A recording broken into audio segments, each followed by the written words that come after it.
El tema que vamos a tocar ahí es un update o una actualización en estimulación cerebral profunda para enfermedad de Parkinson y trataremos muy superficialmente otros trastornos del movimiento. El caso es que tengo que dar gracias a Victoria que patrocinó esta conferencia y asimismo pues lo pongo dentro de mis conflictos de intereses, aunque no voy a referirme en particular a esta compañía. Eh, Siempre que hablamos de estimulación cerebral profunda, hablamos de un síntoma o unos síntomas que tenemos que tratar. Y ahorita miraremos cuáles son los síntomas que vamos a buscar tratar en los pacientes que vamos a seleccionar. Lo primero que tenemos que entender es que la estimulación cerebral profunda es un proceso donde lo más importante es tener un diagnóstico confirmado. Si tenemos un paciente con un diagnóstico equivocado, probablemente no va a ser un proceso adecuado y eso va a redundar en que tengamos pérdidas de todo punto de vista, tanto de salud, económicas, tiempo, profesionales, etcétera, y eso lleva una serie de eventos desafortunados que pueden empeorar todas las situaciones. Entonces siempre hay unos criterios de selección que tenemos que tener en cuenta para llevar a un paciente a una estimulación cerebral profunda. En el caso de Parkinson y distonía, por ejemplo, tenemos que hacer un test de levodopa y tenemos que ser muy juiciosos en una evaluación por un grupo que está conformado por unos profesionales que diremos más adelante. Además, tiene que haber una adecuada planeación y un procedimiento de una forma estricta donde el paciente sea el centro de todos los cuidados que tengamos. Y esos cuidados no son solamente desde el punto de vista clínico, sino también desde el punto de vista imagenológicos, de procedimientos, de planeación, etcétera, que miraremos más adelante. Finalmente, después de que hayamos hecho una estimulación cerebral profunda, es importantísimo saber que hay una programación, que la estimulación cerebral profunda no es simplemente implantar unos electrodos en lo profundo del cerebro, sino que hay que hacer una programación y un ajuste de medicaciones de acuerdo a la programación. Entonces, esto es un proceso que puede tomar meses e incluso a veces años para poder llegar a un fin feliz, entre comillas. Es importante empezar entonces que para hacer un diagnóstico adecuado, que fue lo primero que les dije, tenemos que cumplir con unos criterios que están establecidos a nivel mundial. Esos criterios que están establecidos a nivel mundial se han realizado por diferentes grupos de neurólogos a través del tiempo. Por ejemplo, en Londres, en el Banco de Cerebros del Reino Unido, en el año 93, decidieron crear los primeros criterios para diagnosticar enfermedad de Parkinson. Esos criterios se han afinado un poco y en el 2015, por Póstuma y otros colegas, hicieron una afinación de esos, de la cual hablaremos más adelante también. El caso es que el diagnóstico nos muestra qué patología tenemos al frente o qué enfermedad tenemos al frente. Y para ser más claros en ese sentido, este es un pequeño estudio que están viendo en la diapositiva, donde se observa que en 100 casos, 100 pacientes que fueron seguidos, se encontró que en esos casos de esos 100 pacientes que estaban diagnosticados con la enfermedad de Parkinson, en realidad no todos tenían enfermedad de Parkinson. 77 sí tenían cuerpos de Lewy, que es como el diagnóstico patológico que nos muestra que tiene probablemente una enfermedad de Parkinson, y había otros que no tenían enfermedad de Parkinson, sino que tenían otras enfermedades, por ejemplo, enfermedad de Alzheimer o enfermedades parecidas a Alzheimer, enfermedad de ganglios basales de otros tipos y otras situaciones. El caso es que cuando se aplicaban estrictamente los criterios de selección, esas enfermedades eran más claramente diagnosticadas patológicamente, o sea, cuando tenemos ya el cerebro en la mano. Porque es que los síntomas del Parkinson son muy fácilmente confundidos con otras enfermedades que nosotros llamamos parkinsonismos y que el Parkinson también está metido dentro de este grupo. Y dentro de ese grupo de parkinsonismos hay diferentes tipos de enfermedades que nosotros hemos podido seguir a través del tiempo. Entre ellas están las sinucleopatías, las amiloidopatías y las taupatías. Para ponernos un ejemplo, hay una enfermedad que se llama atrofia de múltiples sistemas y empieza como una enfermedad de Parkinson, temblor, lentitud, rigidez, y el paciente muchas veces responde muy bien a la medicación. Pero al cabo de 3 años, 4 años, el paciente empieza a deteriorarse de una manera terrible y no hay nada que la detenga y ya no va a responder a las medicaciones. Entonces, eso es una de las características propias de estas sinucleopatías, donde también está la enfermedad de Parkinson, la de demencia de cuerpos de Lewy, y que a veces con estas proteínas que se acumulan en el cerebro, que es la patología que encontramos, también interactúan otras enfermedades como la enfermedad de Alzheimer, y ya separado de esto está la parálisis supranuclear progresiva, la degeneración corticobasal, la demencia frontotemporal, que son taupatías que están dentro del grupo de las parálisis supranucleares progresivas. ¿Qué quiere decir con todo esto? Que todas se parecen, pero al final con el paso del tiempo y con los criterios de selección y con lo que tenemos claro en las resonancias y en otros exámenes, pues vamos a tener un diagnóstico más acertado. Ponerles un ejemplo. Esta es una paciente en el video que me llegó con un diagnóstico de enfermedad de Parkinson y ustedes la ven con un poquito de temblor en la mano derecha, disminución de la velocidad del movimiento, eso se llama bradicinesia, y le estoy diciendo que haga las cosas y no puede hacerlas. Cuando la examino, la paciente está muy rígida y tiene esa postura de la mano que no abre ni cierra a diferencia de la izquierda y está bastante asimétrica. Adicionalmente, cuando le pregunto a la paciente cómo se siente, me dice que esa mano no le hace caso, que no lo obedece, que coge algún objeto y después no lo suelta. Y para poderla controlar tiene que agarrarla con la otra mano.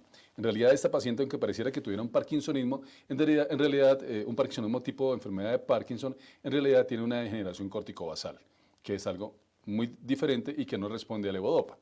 Por lo tanto, el diagnóstico que es diferente también va a tener un pronóstico diferente, un poco más ominoso que la enfermedad de Parkinson.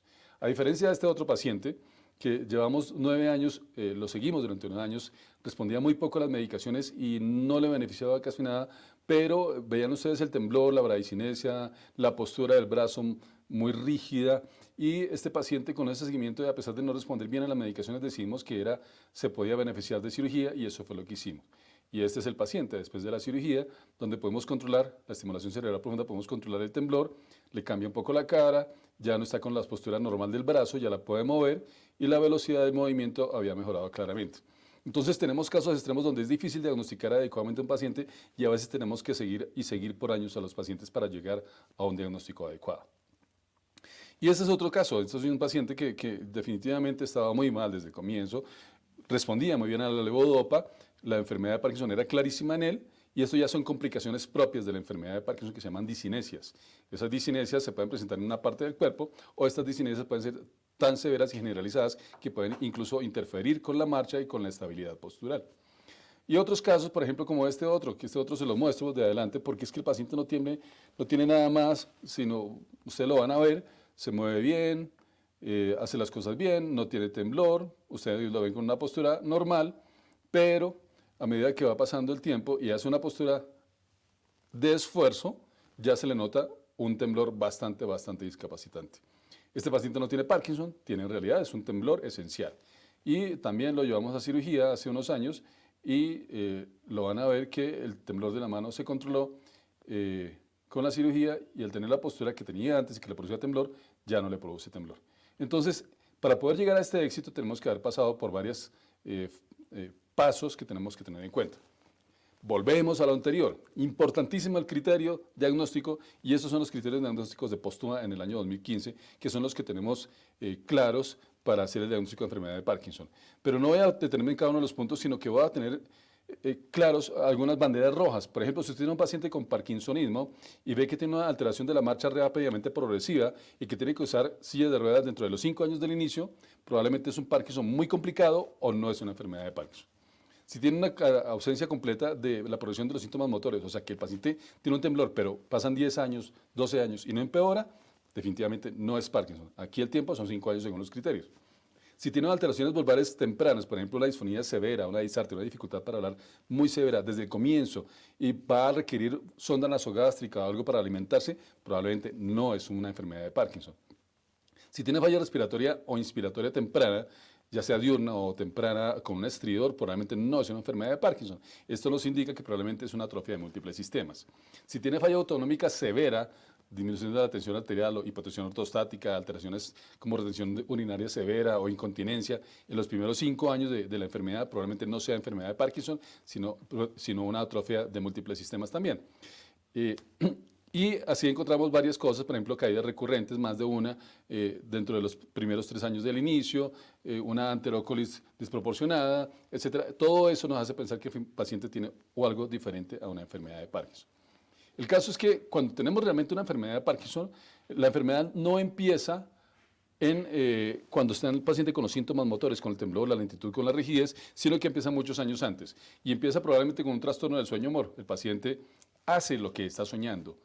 Habla, grita, patea, pelea, y usualmente son sueños violentos. Hasta se tiran de la cama, golpean lo que tienen alrededor, tumban lo que está en la mesita de noche, le pegan a la esposa, etc. Y eso puede pasar, es un trastorno del sueño-humor.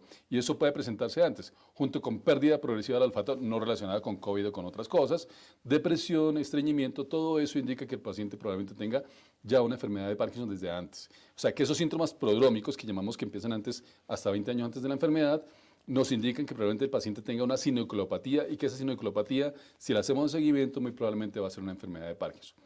Cuando ya empiezan los síntomas motores con la rigidez, el temblor, la lentitud, ya sabemos que tenemos un parkinsonismo, más los síntomas que ha venido desde antes, entonces probablemente vamos a hacer un parkinsonismo tipo sinucleopatía, muy probablemente una enfermedad de Parkinson, que va a ir empeorando con el tiempo, que pueden haber alteraciones cognitivas, que puede haber fatiga, apatía, dolor, hay 6 tipos de dolor diferentes, problemas del sueño, hay 12 síntomas del sueño, más del 90% de los pacientes con Parkinson tienen problemas de sueño, etcétera, y todo eso va a llevar a que definitivamente el paciente empeore y va a haber un momento que va a ser un estadiaje moderado de la enfermedad donde tiene que haber fluctuaciones y disquinesias que son parte normal de la enfermedad. Va a haber hipotensión ortostática, alteraciones urinarias, no en los primeros 5 años, que es lo que nos hace un diagnóstico diferencial, sino más adelante, y lógicamente al final pues va a haber un empeoramiento progresivo hasta llegar a la dependencia del paciente. El caso es que tenemos una tabla de medicamentos y procesos para tratar a un paciente con una enfermedad de Parkinson. En los síntomas tempranos tenemos medicaciones y terapias que nos van a ayudar cuando ya hay fluctuaciones motoras en etapas moderadas o medianas, con disquinesias, pues ya en esta parte es donde vamos a encontrar que además de las medicaciones, de las terapias, encontramos la estimulación cerebral profunda. Y ustedes la ven aquí en la parte inferior, en color verde, donde dice C, que es Deep Brain Stimulation, y se utiliza cuando hay fluctuaciones motoras, cuando hay disquinesias y cuando hay síntomas resistentes a las medicaciones. Entonces, ¿cuál es el objetivo de la cirugía? Sin mejorar síntomas, como les dije previamente. La cirugía no cura, la estimulación cerebral profunda no cura. Mejora el temblor, si hay un paciente que tenga temblor refractario, pues se lo va a mejorar. Mejora la lentitud, mejora la rigidez. Puede mejorar la marcha en la medida en que el paciente mejore con la levodopa. Puede, no significa que siempre va a ocurrir. Mejoran las disquinesias del exceso de movimiento, mejoran las posturas distónicas y mejoran síntomas no motores secundarios a la mejoría motora. La mayoría de nuestros pacientes mejoran la parte de la orina, el estreñimiento, el sueño, dolor y muchos mejoran depresión y ansiedad, aunque está reportado lo contrario, nuestros pacientes de una manera muy buena mejoran eso también. El caso es que para llegar a esa cirugía y buscar esos síntomas y mejorar esos síntomas tenemos que valorar muy bien al paciente y seleccionarlo.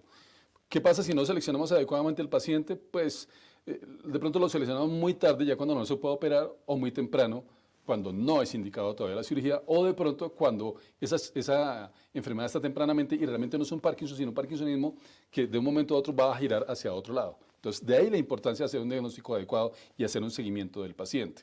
Entonces, tiene que haber un seguimiento, un juicio adecuado que tenemos que seguir. ¿Por qué? Porque hay una ventana de oportunidad. Si es muy temprano y está muy estable, puede que el paciente lleve 3, 4, 5 años y que realmente no sea una enfermedad de Parkinson, o muy tarde cuando ya el paciente tiene demencia, problemas de la marcha severos, etcétera, que no van a mejorar. Entonces, siempre tiene que haber esos criterios de selección para que el paciente sea operado en el momento adecuado.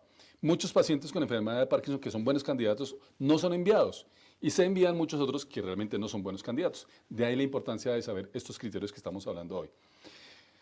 Más o menos del 10 al 20% de los pacientes con Parkinson son elegibles a la estimulación cerebral profunda. Entonces, estamos perdiendo oportunidades. Ahora bien, siempre que pensemos que un paciente puede ser llevado a cirugía, tenemos que pensar en que el paciente tiene que ser mandado a un grupo, tengo que recalcar eso, donde esté el neurólogo, ojalá de trastornos del movimiento, el neurocirujano funcional, un psiquiatra, un neuropsicólogo y además podemos hacer una resonancia para que con todas las herramientas, con todos los instrumentos podamos hacer una decisión, tomar una junta de decisiones y llevar a ese paciente a una estimulación cerebral profunda. Estos son los criterios, como les dije, primero tiene que estar la enfermedad de Parkinson, idiopática o en algunas veces genética, no todos los genéticos funcionan o les va bien, por ejemplo el GBA que es una deficiencia o una enzima no le va a ir bien al paciente, algunos sí, algunos no, pero como no sabemos es muy difícil, esto es una adivinanza en muchos casos. La respuesta a la levodopa, se hace un test de levodopa que es quitarle la medicación al paciente y darle una carga de medicación de levodopa y mirar cuánto mejora. Esa mejoría tiene que ser por lo menos del 33%. La cirugía mejora en la medida que los síntomas mejoran con la levodopa, excepto el temblor. O sea, si yo cito al paciente sin medicación y esos síntomas me mejoran por lo menos un 33%, independientemente del temblor, eso es lo que me va a mejorar la cirugía. Muchas veces decimos, bueno, el 33% es muy bajo, pero cuando uno va a ver el paciente que está tan malo, que todo el tiempo está mal, y ve uno que ya no va a estar con ese baches donde está mal, bien, sino que está bien todo el tiempo, definitivamente uno se da cuenta y los pacientes se dan cuenta y las mismas aseguradoras se dan cuenta que que la cirugía funciona de una manera muy buena cuando se hace bien hecha. Fluctuaciones motoras, episodio de fenómeno anticipado de fin de dosis, esos son las fluctuaciones motoras, o los ONF impredecibles, muchas otras complicaciones motoras o fluctuaciones motoras hay que nos indican que el paciente necesita. Por ejemplo, el OFF matutino, el paciente se despierta en la mañana con los pies recogidos, con espasmos musculares, calambres, rígido completamente, eso probablemente indica que tenga una fluctuación motora donde el paciente está muy mal en la mañana. Las disinesias, el exceso de movimiento, temblor refractario, esas son indicaciones 1A para poder operar a un paciente.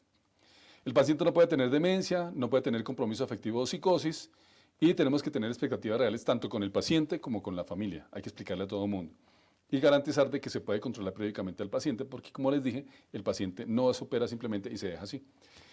Este es un ejemplo de la prueba de levodopa. Es un estudio que hicimos, que se hizo en Estados Unidos con el doctor Okun y lo que se miró es qué tanto mejoraba el paciente de acuerdo a la levodopa. Y se observó que definitivamente sí, en la medida en que mejora el puntaje de la levodopa, los puntos verdes, asimismo se mejora también con la cirugía. Y eso es lo que se encontró, que hay una respuesta a la levodopa con la mejor respuesta aún, eso es lo que mejora la estimulación cerebral profunda. ¿Quiénes son malos candidatos? Los que no tienen respuesta adecuada a la levodopa o una respuesta mínima, excepto el temblor. Los pacientes que tienen temblor refractario, que no mejoran con absolutamente ninguna medicación y que no mejoran con ningún otro procedimiento, pues la cirugía sí les va a ayudar.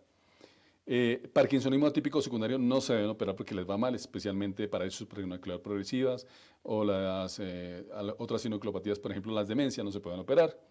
Si el paciente tiene un estado funcional pobre durante el estado, o sea, si usted le da la medicación y el paciente, a pesar de la mejor medicación, el paciente no tiene una buena función, es un mal candidato. Si tiene pérdida de la memoria, como les dije anteriormente, depresión, si tiene una expectativa de vida menor de 1 año, también es un paciente que es un muy mal candidato. Y aquellos que no quieren o no están dispuestos a continuar con las consultas de seguimiento. La edad es un criterio que es independiente. Nosotros hemos operado a pacientes hasta 78, 80 años, les ha ido bien, pero son pacientes que le hemos mirado que el cerebro está muy bien, que tienen una función cognitiva clarísimamente bien, que responden muy bien a la levodopa, que tienen predominio temblor. O sea, tenemos que seleccionar muy bien al paciente, pero en general se dice que no se debe operar a un paciente después de los 70 años. Hemos operado a pacientes de 78 años, 80 años, pero les ha ido muy bien, pero ha sido algo excepcional. Cuando decimos que un paciente con Parkinson puede ser llevado a cirugía, el paciente tiene que llevar por lo menos 4 años con la enfermedad, con los diagnósticos claramente diagnosticados. Si se opera antes, caemos en el error de operar probablemente una atrofia de múltiples sistemas o una PSP. Y hay que tener claro que, como les dije antes, una atrofia de múltiples sistemas puede responder inicialmente a la levodopa y de un momento a otro ya no responder nunca más. La respuesta clínica usualmente es buena. Y lo único que no va a responder, como le dije, que tiene uno que tener cuidado es con la inestabilidad postural, las caídas, las marchas, los bloqueos, las vacilaciones, todo eso, donde el paciente va caminando, se queda pegado al piso, eso hay que decirle al paciente, eso probablemente no va a mejorar, toca tratarlo, toca mejorarlo con terapias, toca hacer enfoque en la marcha, en la estabilidad postural para poder que el paciente se recupere o por lo menos mantenerse para ver si vale la pena operarlo. No digo que no valga la pena, pero pues no va a empeorar al paciente desde el punto de vista de la marcha. Como les dije, el temblor siempre va a responder, siempre tener en cuenta la parte de la memoria y la parte de los síntomas psiquiátricos. Acordémonos que el paciente con Parkinson, o más bien el 60% de los pacientes con Parkinson tienen depresión, al igual que ansiedad, y eso tiene que corregirse. Otro síntoma neuropsiquiátrico importantísimo es la parte de las alucinaciones. No puede tener alucinaciones o psicosis ese paciente, o si no, no lo podemos operar. Hemos tenido pacientes que hemos operado, les ha ido muy bien, y 2 años o 3 años después empiezan a presentar alucinaciones o psicosis porque toman mucha medicación o porque no se controlan, etc. Entonces es importantísimo hacer el seguimiento adecuado de estos pacientes. Siempre hay que revisar que no haya otras enfermedades durante la cirugía o antes de la cirugía. La hipertensión arterial tiene que estar bien controlada, no tener diabetes descompensada, no tener cáncer, no tener otras enfermedades que puedan tener un pronóstico ominoso con el paciente. Y lógicamente siempre hay que mirar el cerebro del paciente que no tenga algún daño grande, que nos evite la estimulación cerebral profunda. Importante esta frase, siempre me ha gustado y la dio el padre precisamente de la estimulación cerebral profunda, que es Alain Louis Benavitz, y él dice que el papel o la cirugía, el éxito de la cirugía depende del neurocirujano y del neurólogo. Y requiere que haya un trabajo en conjunto donde la selección del paciente, donde la planeación, donde el seguimiento, donde la programación estén juntos de la mano para poder darle la mejor respuesta al paciente. Y esto es lo que hacemos. La estimulación cerebral profunda, para resumir, es un método de estimulación de alta frecuencia para control de trastornos del movimiento. Está basado en neuroimágenes, como la ven aquí abajo a la mano izquierda, es una resonancia, guiado por microregistro, que les mostraré ahorita, y con un soporte con marco estereotáxico, como lo ven aquí al lado derecho, o con una plataforma individualizada. Este es el microregistro. Lo que hacemos es que cuando ya se ha montado el marco, se ha hecho la planeación como la que ven ustedes aquí a la izquierda, y tenemos al paciente ya acostado, ya se han abierto los trépanos en el cráneo, se pasan los electrodos y buscamos encontrar las neuronas a donde tenemos que dejar el electrodo. Eso tiene una frecuencia, tiene un sonido característico que nos indica si estamos o no estamos en el sitio que debemos estar, y adicionalmente lo que hacemos es mover al paciente, estimularlo para saber si se concuerda con la parte del cuerpo donde tenemos que implantar el electrodo. Esa estimulación disminuye el riesgo de distorsión de neuroimágenes, disminuye el riesgo de desviación del marco estereotáxico, disminuye el riesgo de desviación por atrofia, pérdida de líquido cefalorraquídeo, porque todo esto puede pasar durante la cirugía. Puede que el marco no quede bien puesto, puede que las neuroimágenes no sean las mejores y que la resonancia haya quedado movida, puede ser que haya perdido líquido durante abrir el trépano y abrir la dura, y entonces al perder líquido pues el cerebro se corre. Entonces el microregistro nos ayuda a mirar dónde está bien. Porque el objetivo, ¿cuál es? Es que este paciente que tiene un temblor terrible podamos llegar a controlarlo de esta manera. Ahí está con el estimulador apagado, y no es sino prenderlo y pues va a mejorar de una manera importante. O esta otra paciente con un Parkinson bastante terrible, con una rigidez, lentitud, compromiso de la marcha, etcétera, la operamos, y después de la cirugía logramos controlar muchas posturas. Inclusive la mayoría de los pacientes suben de peso porque ya dejan de temblar, dejan de gastar tantas calorías y empiezan a ahorrar energía, y va a verse mejor. Ustedes ven la paciente de la izquierda en la parte inferior, y es una paciente que está completamente rígida, que no se puede mover, parece que estuviera congelada la pantalla, y no está congelada. Lo que pasa es que la paciente no se puede ni mover. En el lado derecho ya vemos a la paciente solamente con el estimulador puesto, no lo hemos prendido en ese momento, pero ya hay una mejoría clarísima de más del 60%. De hecho, esa paciente tiene una dosis muy baja de medicaciones. Esto es lo que hacemos con la planeación. Mirar que el electrodo o las trayectorias van a quedar en el núcleo subtalámico, que es donde tiene que estar, o en el globo pálido en otros casos. Hay unas coordenadas que tenemos que colocar, y eso nos va a ayudar a llegar. Y que no pase esto. Este no es un caso de un paciente aquí en Colombia, este es en Estados Unidos, porque en toda parte se cuecen habas. Y vemos que aquí hubo una planeación, pero el electrodo que tenía que llegar al núcleo subtalámico, que está aquí de rojo, quedó en el tercer ventrículo, lo cual es una iatrogenia que ocurrió allí. Después de la cirugía, para mirar si quedó bien operado el paciente, podemos hacer una fusión de imágenes y mirar si el electrodo definitivamente quedó donde debía quedar. Y eso nos ayuda a después revisar que el paciente vaya bien. Ahora bien, podemos hacer una resonancia después de un paciente le hemos colocado electrodos para mirar cómo quedaron los electrodos. La podemos hacer, porque ya la mayoría de neuroestimuladores y sistemas de neuroestimulación son compatibles con resonancia. Entonces no hay absolutamente ningún problema con que eso ocurra. Y se puede hacer sin ningún problema. Entonces, esto nos lleva a que definitivamente podamos operar a esos pacientes. Pero no son solamente los pacientes con Parkinson que se pueden beneficiar. También están las distonías, temblores, coreas, tic. Hay otros movimientos hiperkinéticos como mioclonías que pueden funcionar, y trastornos neuropsiquiátricos, trastorno obsesivo compulsivo, impulsividad, agresividad, etcétera, y pues, se van a beneficiar. En cuanto al temblor esencial, pues lo primero es que tengan un diagnóstico correcto, como el paciente que les mostré al inicio, y no se debe confundir con otros subtipos de temblores.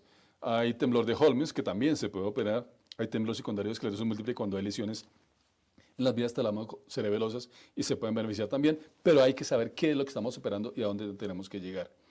¿Qué pacientes operan? Aquellos que son refractarios al tratamiento farmacológico. Y cuando hablamos de tratamiento farmacológico, incluye medicamentos orales e inclusive toxina que se aplica intramuscular. ¿Qué más? Que el temblor debe interferir con la calidad de vida del paciente, y que lo mismo de antes, en el Parkinson el paciente no puede tener problemas neuropsiquiátricos como depresión, demencia, ansiedad, etcétera, y que se beneficie de esto. En cuanto a las distonías, la mayoría de distonías que se operan son las distonías primarias, y son aquellos pacientes que también son refractarios al tratamiento farmacológico.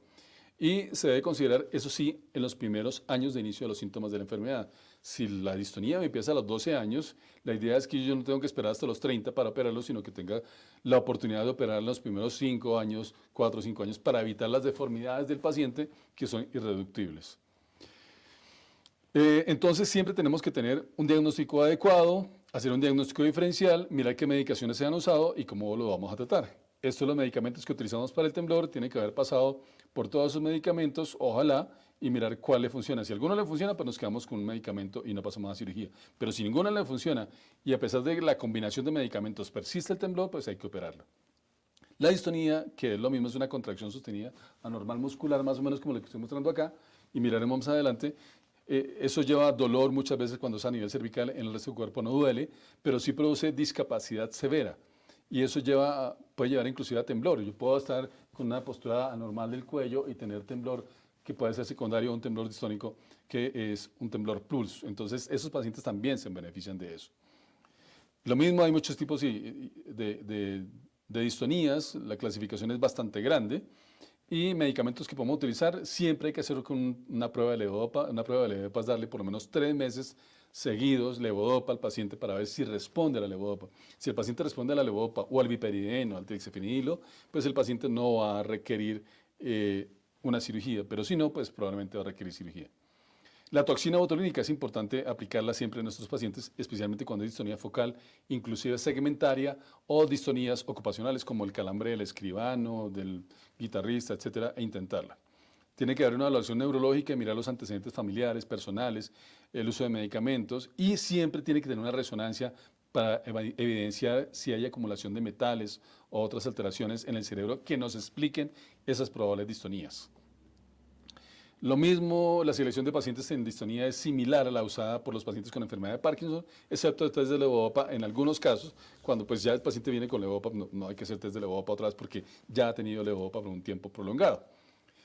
Deben ser refractarios, con muy escasa respuesta a la medicación oral y debe haber compromiso en actividades de la vida diaria y básicas cotidianas. Eso es un chico que tiene una distonía genética, tiene 2 tíos con distonía, ustedes lo van a ver, ahí está temblando, pero ese temblor es más por una postura anormal. Él es un excelente paciente, es un muy buen paciente, muy querido, pero ustedes lo van a ver, ella está operado y lo vamos a programar por primeras veces y ustedes van a ver el cuello cómo se le va hacia atrás.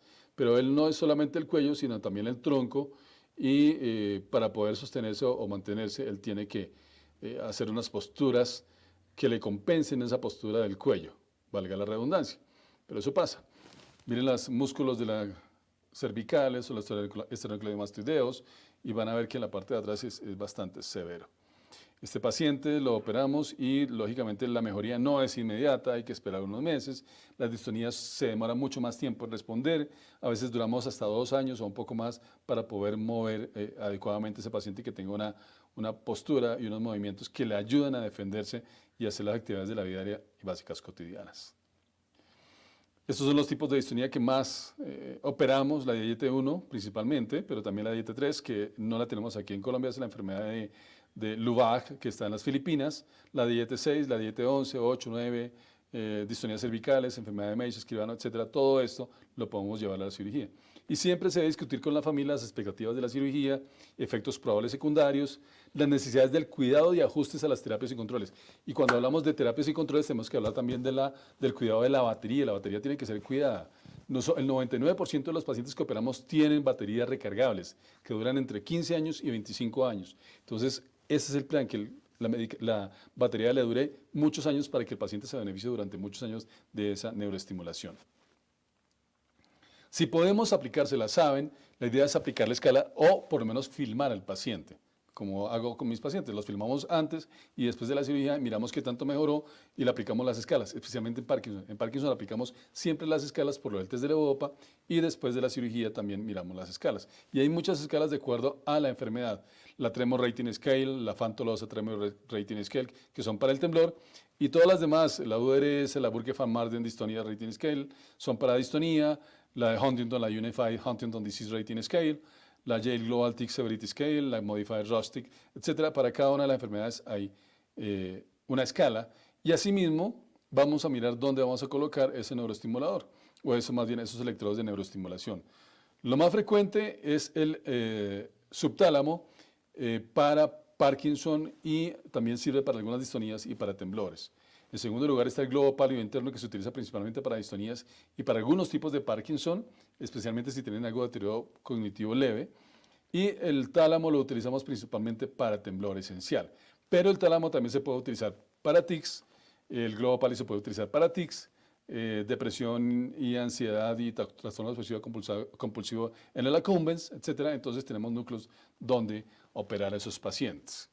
Como les dije, en el postoperatorio tiene que haber programación de neuroestimulador, manejo de medicamentos y mirar las probables complicaciones.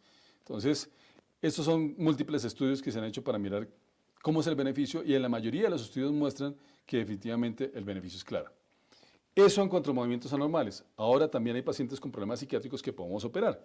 Cefalea en racimos y otras disautonómicas, depresión refractaria, ya hemos operado pacientes con depresión que les ha ido muy bien, trastorno obsesivo compulsivo les va bien, tienen que tener un seguimiento largo, con ajuste con el psiquiatra, con el neurólogo, neurocirujano, pero nos va bien. La agresividad incontrolable, tenemos varios pacientes en Colombia que les ha ido muy bien el ahorro en calidad de vida de la familia, en costos económicos a las EPS. Son muchos los beneficios que obtienen estos pacientes con agresividad incontrolable, que se benefician definitivamente de una estimulación cerebral profunda. No están dentro de los planes de lo autorizado en muchos sitios, requiere un comité de ética, pero en las juntas y en los comités de ética usualmente se autorizan porque es que no hay otra opción para estos pacientes y se ha utilizado muchas cosas que no funcionan en estos pacientes que definitivamente requieren ser llevados a cirugías. La mayoría han pasado por 3, 4 colegas psiquiatras o han pasado por 5 o 6 medicamentos solos en combinación y no mejoran con absolutamente nada. La anorexia y obesidad también se han beneficiado de estas estimulaciones.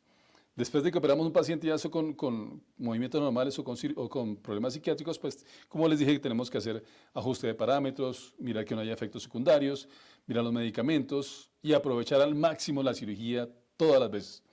Siempre tener en cuenta el componente ético. No es operar por operar, esto no es un negocio, no debe ser un negocio.